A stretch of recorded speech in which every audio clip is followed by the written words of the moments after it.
Nous vous invitons à vous abonner si ce n'est pas encore fait, à activer la cloche pour être au courant de nos prochaines vidéos, à nous suivre sur nos réseaux Facebook, Instagram, adventiste.mq. Bon visionnage et prenez soin de vous. Vous avez besoin d'aide. Vous souhaitez vous entretenir avec un pasteur, un psychologue, un conseiller en relation d'aide.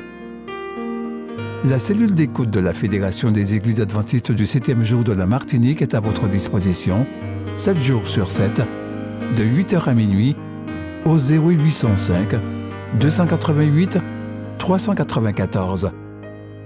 Cet appel est gratuit.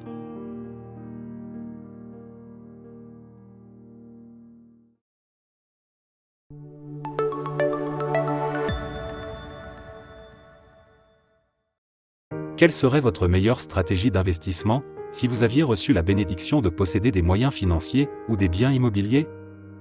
Jésus nous a donné la meilleure stratégie d'investissement du monde. Il nous dit, ne vous amassez pas des trésors sur la terre, où les mythes et la rouille détruisent, et où les voleurs percent les murs pour voler, mais amassez-vous des trésors dans le ciel, où les mythes et la rouille ne détruisent pas et où les voleurs ne peuvent pas percer les murs ni voler. Matthieu 6 versets 19 et 20. Puis il conclut sa stratégie d'investissement, en disant, en effet, là où est ton trésor, là aussi sera ton cœur, Matthieu 6 verset 21. En d'autres termes, montre-moi sur quoi tu dépenses ton argent, et je te montrerai où est ton cœur, car là où tu mets ton argent, ton cœur est sûr de suivre, s'il n'y est pas déjà. Si vous voulez avoir un cœur, pour le royaume de Dieu, mettez votre argent, votre temps et votre prière là où ceux-ci récolteront des récompenses éternelles, dans l'œuvre de Dieu. Si vous le faites, vous vous intéresserez bientôt davantage à cette œuvre, et votre cœur suivra aussi. Le récit de la stratégie d'investissement de Noé est spécialement important pour ceux qui vivent dans les temps de la fin. Tandis que de nombreuses personnes se moquaient de lui, Noé crut au message divin, annonçant que tous les biens de ce monde seraient perdus au cours de la catastrophe imminente. C'est pourquoi, au lieu de se construire une maison pour lui-même, il passa 120 années et dépensa toutes ses ressources, pour suivre l'appel divin, à construire son chemin de repli. Parce qu'il crut Dieu et agit en conséquence, sa famille fut sauvée du déluge et devint propriétaire du monde entier. Dieu appela aussi Abraham, un homme riche, à apporter un changement radical dans sa stratégie d'investissement. Il demeura fidèle, même si, comme Isaac et Jacob, il ne reçut pas de son vivant la terre promise. Lot, après avoir pris des décisions d'investissement, reposant exclusivement sur ce qu'on pouvait voir, et non sur ce qui est éternel, entra riche à Sodome, mais en ressortit avec presque rien. Jacob, au contraire, après avoir trompé son père, partit de chez lui presque les mains vides. Mais, après avoir changé de stratégie d'investissement et avoir juré fidélité à Dieu, il revint un homme riche en Canaan. Moïse, bien que tenté par la sophistication, les plaisirs et les richesses de l'Égypte, a refusé d'être appelé fils de la fille du Pharaon. Il préférait être maltraité avec le peuple de Dieu, plutôt que d'avoir momentanément la jouissance du péché, Hébreux 11 versets 24 à 25. À la fin, Moïse devint l'instrument qui servit à changer le cours de l'histoire et nous précéda tous dans le royaume des cieux. Noé, Abraham, Jacob et Moïse regardèrent tous, non pas à ce qui est visible, mais à ce qui est invisible, car les réalités visibles sont passagères et les invisibles sont éternelles, 2 Corinthiens 4 verset 18. Et leur cœur suivit leurs investissements. Peut-on corriger de mauvais choix et de mauvais investissements, ou bien sommes-nous condamnés à une banqueroute totale? L'échec et la victoire de Jacob nous apportent une espérance. Après que son péché de supplanteur et de trompeur eût été pardonné, il fut restauré par Dieu et devint Israël. Il n'est jamais trop tard pour se mettre à amasser des trésors dans le ciel. Tandis que nous apprenons à vivre et à investir dans une cause plus élevée, étudions la Bible chaque jour et apprenons en plus sur l'art d'amasser des trésors dans le ciel.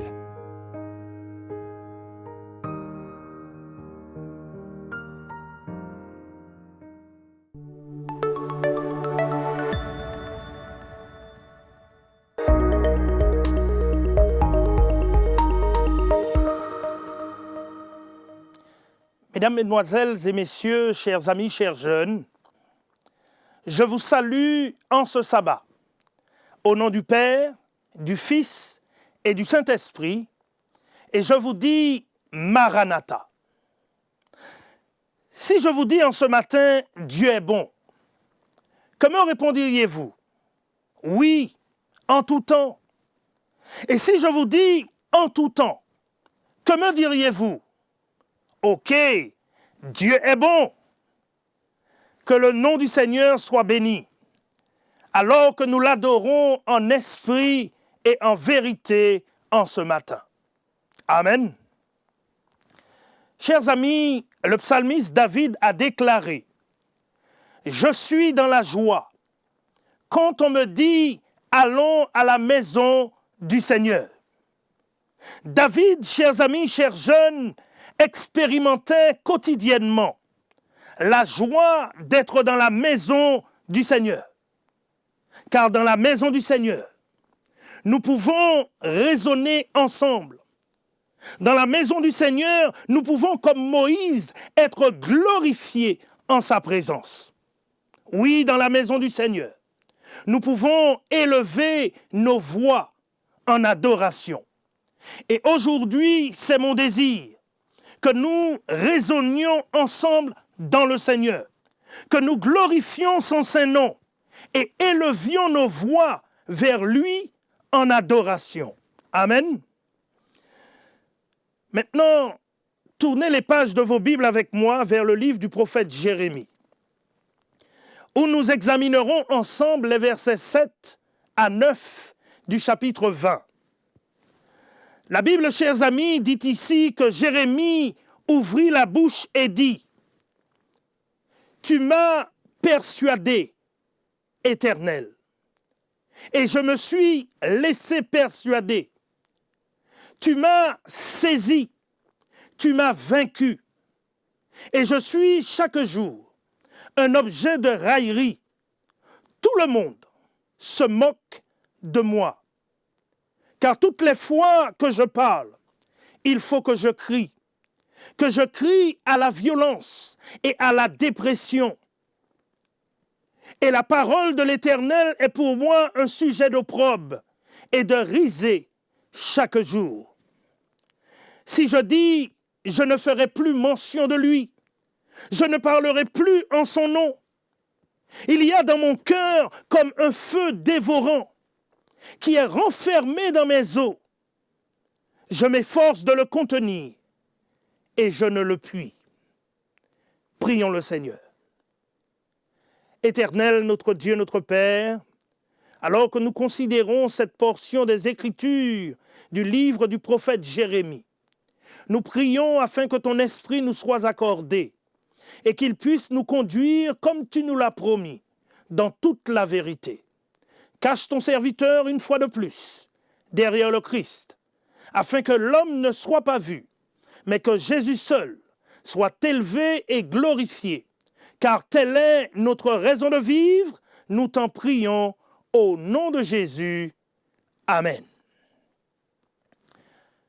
Mesdames, Mesdemoiselles et Messieurs, chers amis, chers jeunes, vous conviendrez avec moi que dans la société d'aujourd'hui, nous sommes confrontés à la dégradation morale, à la dépravation spirituelle, à la décapitation du caractère, au délabrement scolaire et parfois même à la déformation du genre humain. En réalité, les gens recherchent Dieu, mais hélas, ils le recherchent au mauvais endroit. Autrefois, nous avions une petite lueur d'espoir. Mais quelque part, le long de la route, l'espoir s'est estompé. Beaucoup d'entre nous aujourd'hui sommes accablés par une multitude de soucis parce que nous cherchons à vivre selon le train de vie de ce monde.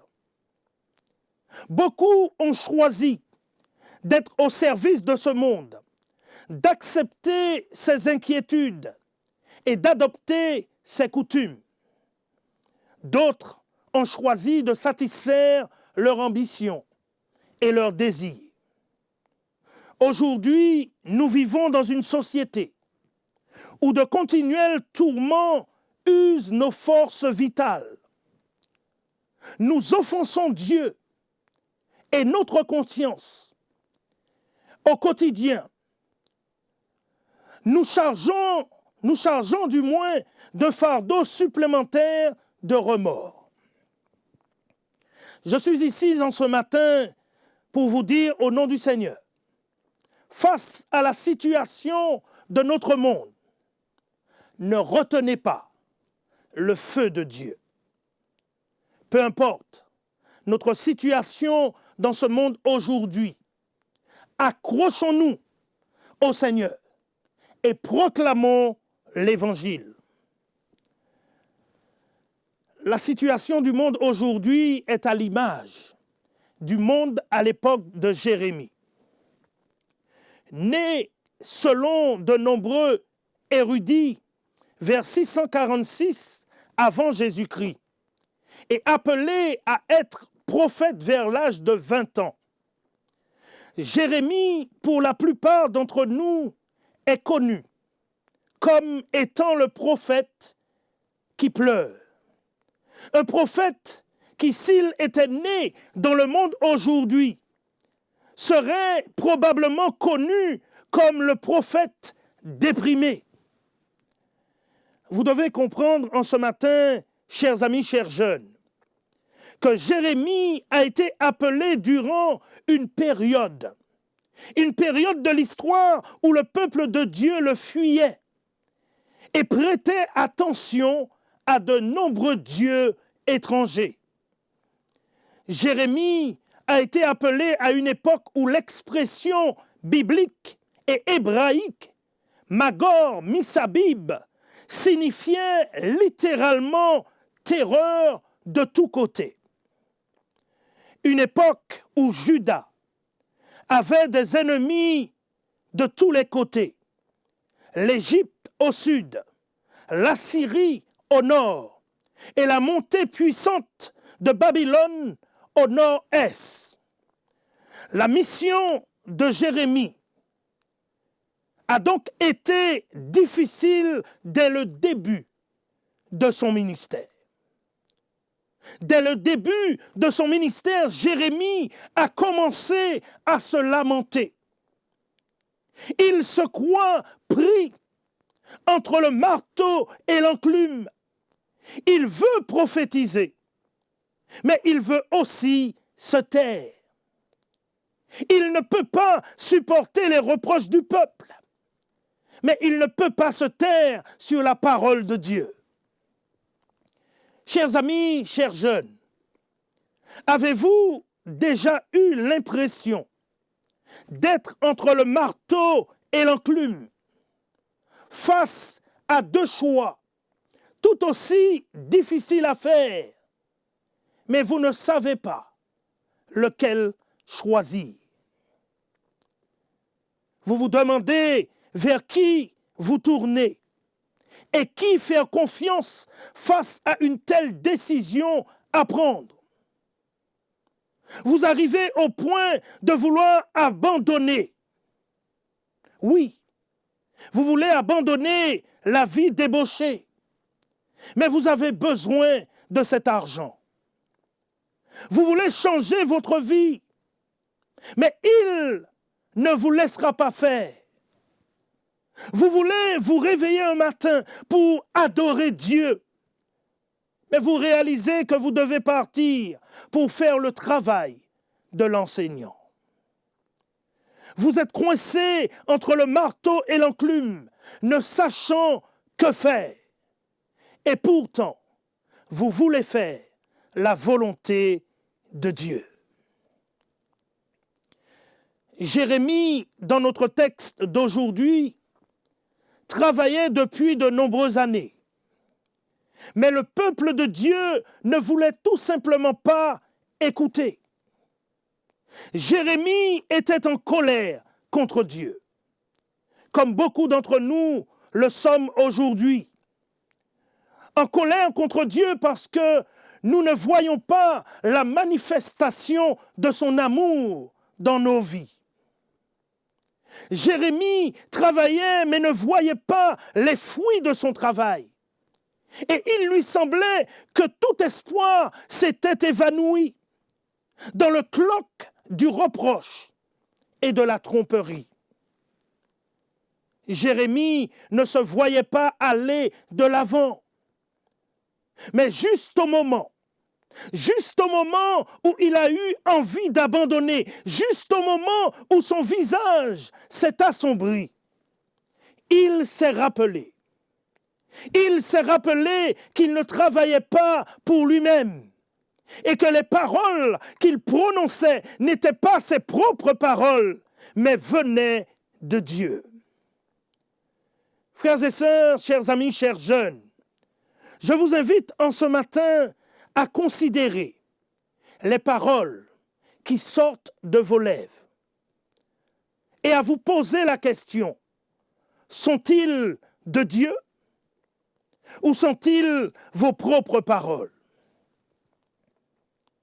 Jésus, lorsqu'il était sur terre, nous a dit de son vivant que face aux situations de la vie, nous devrions garder le silence et ne nous inquiéter de rien, car notre Père céleste mettra sur nos lèvres, au moment opportun, les paroles que nous devrons prononcer. Jérémie s'est souvenu que les paroles qu'il annonçait n'étaient pas ses propres paroles, mais les paroles de Dieu. Et fort de ce souvenir, il a déclaré au verset 9, « Si je dis, je ne ferai plus mention de lui, je ne parlerai plus en son nom. Il y a dans mon cœur comme un feu dévorant qui est renfermé dans mes os. Je m'efforce de le contenir et je ne le puis. » Chers amis, chers jeunes, j'ai appris 3 choses en observant ce feu qui brûlait en Jérémie. 3 choses que je veux partager avec vous en ce matin. La première chose que j'ai appris en observant ce feu qui brûlait continuellement en Jérémie est la suivante. Tout le monde n'apprécieront pas votre feu. Au début du chapitre 20 de Jérémie, nous rencontrons un homme du nom de Pashur, un homme qui, selon la Bible, était un gouverneur en chef de la maison du Seigneur. Or, dans la maison du Seigneur du temps de Jérémie, il y avait 24 anciens. Mais il se trouvait que Pashur était l'un des gouverneurs plus francs et plus audacieux. La Bible dit qu'à une occasion, il frappa Jérémie, parce que Jérémie a prophétisé au nom du Seigneur. Pashur a également prophétisé, mais ces prophéties ne se sont jamais réalisées. Avez-vous déjà été dans un endroit où votre don, votre talent n'est pas apprécié à sa juste valeur parce que vous pouvez faire la chose mieux que quelqu'un d'autre? Vous pouviez mieux prêcher qu'un autre. Vous pouvez mieux chanter. Vous êtes meilleur en maths ou en orthographe. Et à cause de cela, il n'apprécie pas votre feu.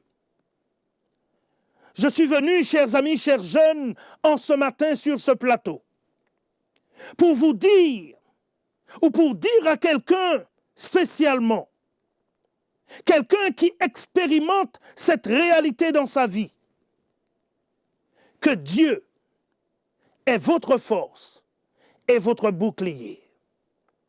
Celui qui est en vous est plus fort que celui qui est dans le monde. Et peu importe si votre feu n'est pas apprécié à sa juste valeur, sachez que Dieu apprécie votre feu. Et réjouissez-vous d'être enflammés du feu de l'Esprit de Dieu. Peu importe ce que pensent les autres, ce qui est important, c'est ce que Dieu pense de vous. Chers amis, chers jeunes, la deuxième chose que j'ai appris en observant ce feu qui brûlait en Jérémie est que nous devons nous-mêmes, indépendamment de ce que pensent les autres, apprécier notre feu. Beaucoup d'entre nous, parce que nous avons peur du ridicule, parce que nous avons peur d'être considérés comme saints, fermons la porte à l'Esprit Saint. Et ainsi, peu à peu, nous commençons à danser comme l'ennemi, à vivre comme les gens du monde, à nous coiffer même comme les gens du monde, à nous habiller comme les gens du monde, à nous maquiller comme les gens du monde, à porter même des bijoux comme les gens du monde. Je déclare en ce matin qu'il est temps que nous apprécions nous-mêmes notre feu et que nous arrêtions de nous soucier de ce que pensent ou diront les autres. Apprécions notre feu et notre différence. Souvent, nous nous attendons à ce que les gens apprécient ce que nous sommes ou apprécient ce que nous faisons, alors que la vérité est que l'appréciation commence par nous-mêmes. Comment pourrais-je apprécier ton chant si tu refuses de m'écouter? Comment pourrais-je apprécier votre prédication si vous refusez de prêcher? Comment pourrais-je apprécier si vous refusez de vous présenter? L'appréciation commence avec vous. Reconnaissez votre don, votre valeur et le feu qui brûle en vous.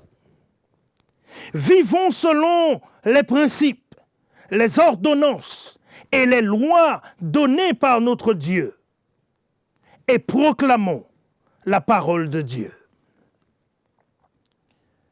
La troisième chose que j'ai appris en observant ce feu qui brûlait en Jérémie est que nous devons nous accrocher à Dieu, car Dieu est en réalité ce feu qui brûle en nous.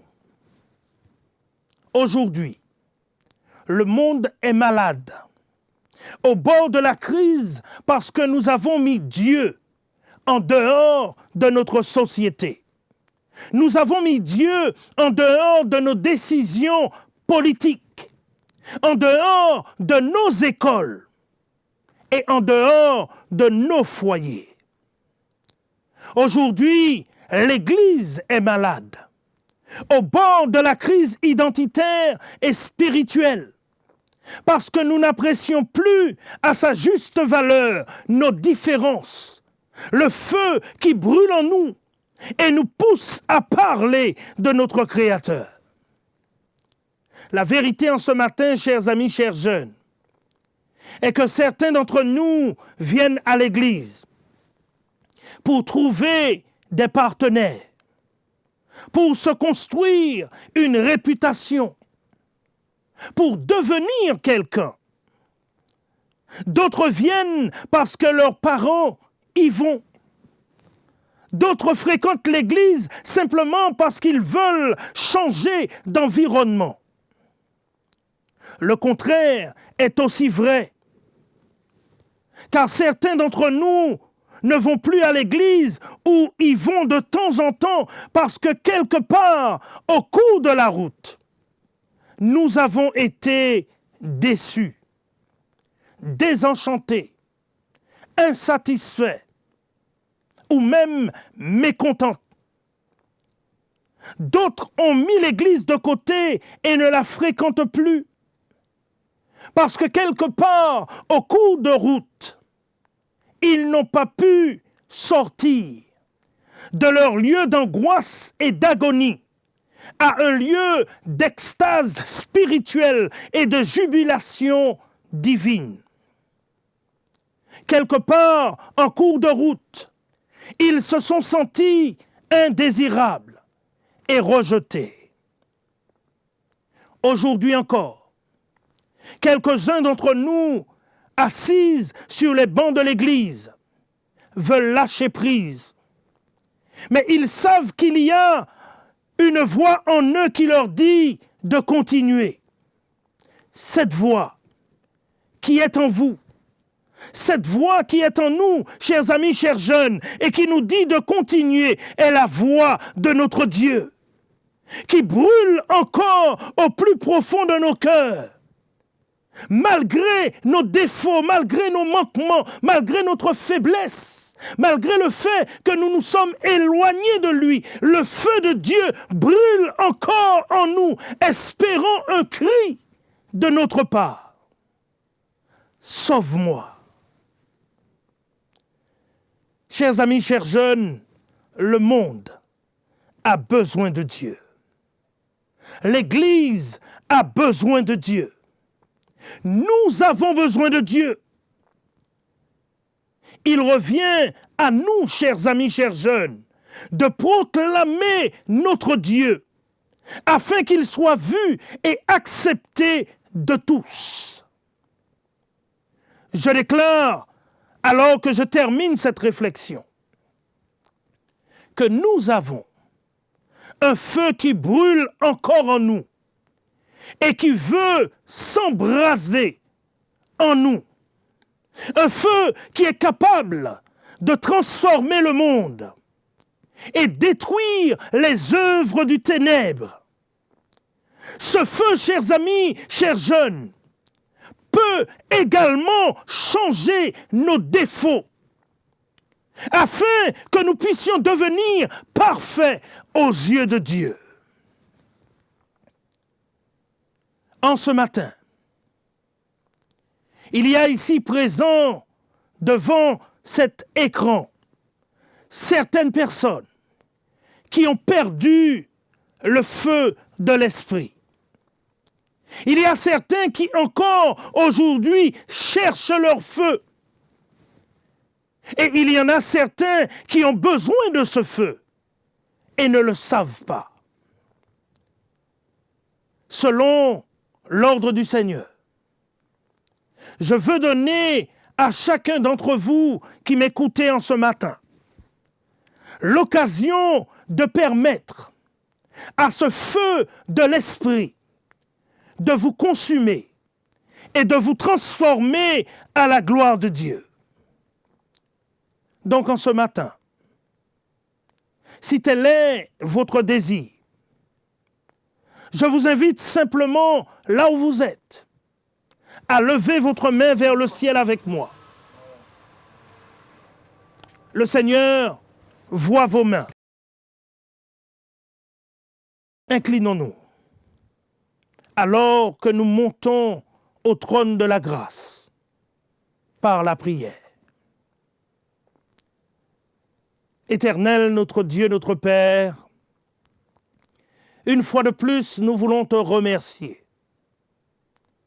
Te remercier pour l'appel que tu nous lances encore en ce matin, à vivre en accord avec ce feu qui brûle en nous, à vivre en accord avec les directives de ton esprit qui nous pressent à proclamer le nom de Jésus. Tu as vu nos mains élevées vers toi en ce matin. Sonde chacun d'entre nous là où nous nous trouvons. Sonde nos cœurs, sonde nos reins, et vois, comme le dit David, si nous sommes sous une mauvaise voie, et ramène-nous sur cette voie de la justice qui glorifie ton nom. Seigneur, alors que tu nous sondes, transforme-nous. Transforme-nous à salut et pour la gloire de ton nom. dirige nos pas et nos pensées dans ce monde, afin que ton nom en toutes choses soit glorifié. Bénis ton peuple, bénis tes enfants, bénis ton Église, bénis nos amis, bénis tout un chacun. Nous t'en prions. Au nom de Jésus. Amen.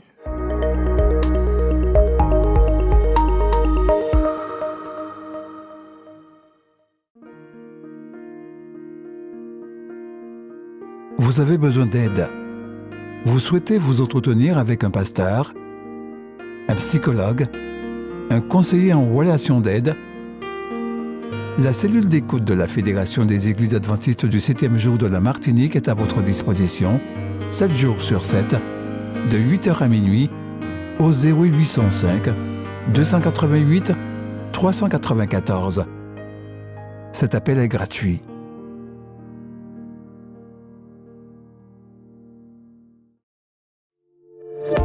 N'oubliez pas de vous abonner si ce n'est pas encore fait, de liker et de partager avec vos amis si cela vous a plu. À bientôt pour une prochaine vidéo.